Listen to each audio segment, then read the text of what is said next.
Question number 3, it says write in order. And we've got these numbers here, and we need to write them in these boxes, starting with the smallest number, moving to the largest number.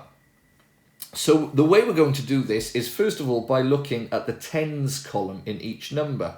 And so I'm going to just quickly write a T for tens and a U for units above each set of numbers.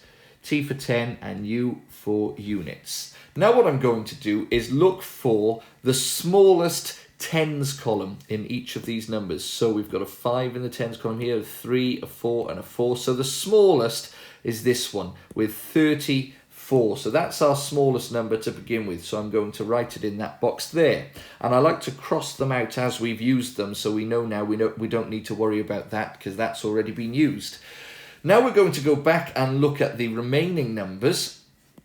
And you can see we've got a 5 in the tens column here, we've got a 4 in the tens column here, and a 4 in the tens column here. So it's going to be one of these two numbers, so we're going to look across to the units now. This number has got a 5 in the units, and this number's got a 3 in the units. So the next smallest number is going to be 43. So we're going to write that in there, 43. And I can cross out that one. And we're left with 2 remaining numbers to include. So we'll have a look at the tens. We've got a 5 in the tens here and a 4 in the tens here. So the 4 is smaller, so we're going with this number, 45, in the next box. And then the final number must be the one that we're left with, which is 54, must be the largest number.